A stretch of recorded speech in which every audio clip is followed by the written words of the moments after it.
What's up mga brothers? Welcome sa ating motorcycle canvas. Ngayon mga brothers, papasukin na natin ang mundo ng big bikes. Dito na tayo magka-canvas ngayon kung magkano ang presyuhan na. So unahin na nga natin itong Suzuki San Fernando, Pampanga. Tignan natin ang presyuhan ng mga malalaki o big bikes nila dito. Kaya mga brothers, let's go sa go!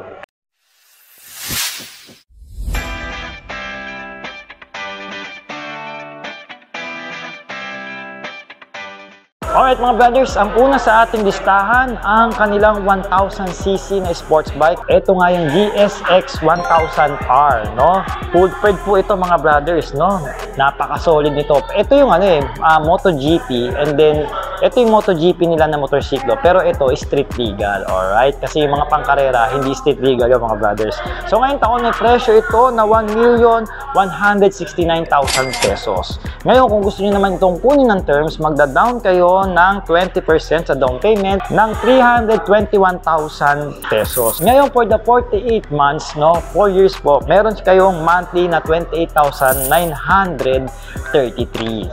Alright mga brothers, kung kayo naman ay naghahanap ng mga production bike para gagamitin nyo sa mga off-road, no, mga pan-trail, panlaro, no, ito po ang ma-offer sa inyo dito ng Suzuki San Fernando, Pampanga Big Bikes. Ito po ang RMC 250. Ito mga brothers, napaka-solid nito at siguradong napakagaang ito. Pagka kasi mga ganitong production bike, mostly yung mga parts niyan, aluminum na. So ngayong taon mga brothers, meron siyang cash price na 545,000 pesos. Yung terms niya, inquire nyo na lang sa kanila or inquire nyo rin sa akin kasi hindi nakalista rito no, kung kukunin nyo ng terms. Alright mga brothers, kung ayaw mo naman ng full-fledged na sports bike, meron ding version na naked street bike itong si Suzuki. Ito nga yung mga brothers, no, the GSX 1000. No, ito yung naked version. So dalawang model ito. Ito yung bago, 2024 version mga brothers. Magkaiba yung color scheme niya. And then ito yung 2023. So mga brothers, i-comment nyo naman kung ano yung version na gusto nyo rito. Yung 2023 last year o itong pinaka-latest. Pero again, siyempre mas gusto ko to kasi silver yung kulay. Parehas din naman yung presyo mga brothers. So ngayong taon, meron siyang cash price na 755,000 pesos. Ngayon, ganun pa rin. Kung gusto mong kunin ng terms, magda-down payment ka ng 20%. Yan ay aabot ng 213,000 pesos. And then for the 4 years, magmamonthly ka ng 18,718 pesos. Okay, no? Alright, mga brothers. Pagdating naman sa Maxi Scoot, meron tayo ritong Suzuki Birdman 400, no? Napakagandang scooter nito mga brothers. Sigurado sa comfort, hindi kayo mapapaya pag ito ang gamit nyo sa mga main highway dito sa Pilipinas. So mga brothers, ngayong taon, meron siyang cash price na 529,000 pesos. Ngayon, kung gusto nyo naman ng kunin ng terms, magda-down kayo ng 153,000 pesos. And then for 4 years, magma-monthly kayo ng 14,049 pesos. Mga brothers, ang pinakamabilis na nagawa na motorsiklo ng Suzuki mga brad, walang iba kundi itong Hayabusa. So mga brothers, dalawang version o year model meron tayo ngayon dito.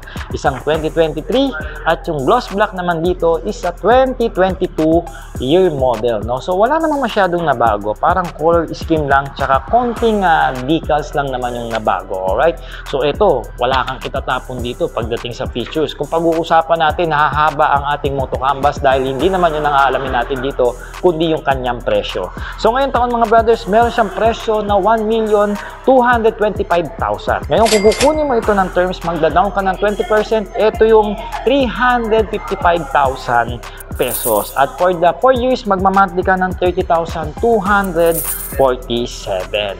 Alright mga brothers, kung looking naman kayo sa adventure bike, ang ma-offer sa inyo ng Suzuki pagdating dito sa big bikes nila, ito nga yung V-Strom 650 XT mga brothers.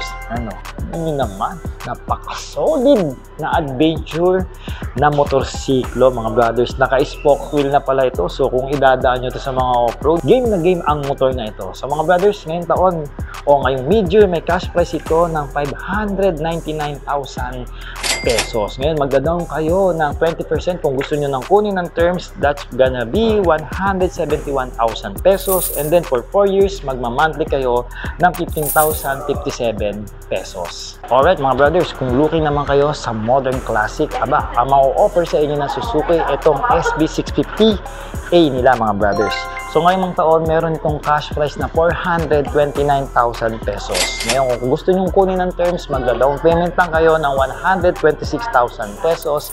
And then for 4 years, magma-monthly kayo ng 11,068 pesos. Mga brothers, kung naghahanap naman kayo ng light package na adventure motorcycle, ang ma-offer sa inyo ng Suzuki Philippines, walang iba kundi itong V-Stram 250 SX nila. No? So wala pa to sa Pinas, nagkaroon na tayo ng moto preview nito mga brothers. No? Isa itong magaang adventure motorcycle.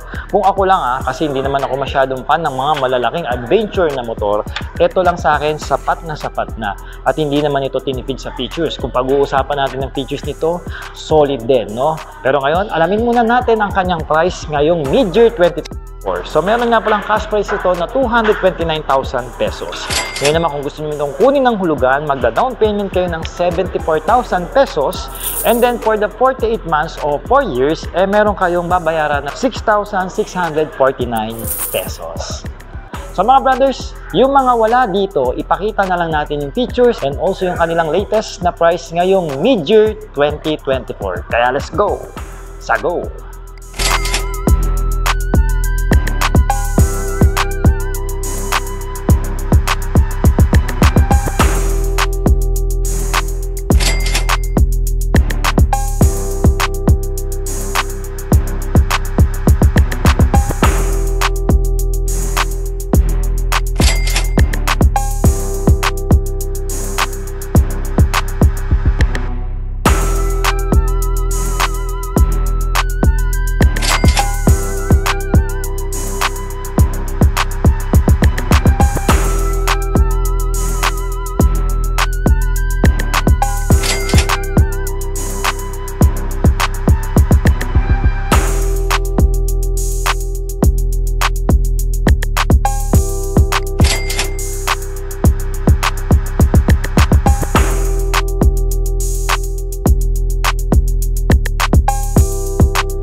So mga brothers, ngayon nakita nyo na ang kumpletong price list o updated price list ng big bikes ng Suzuki Motorcycles Philippines.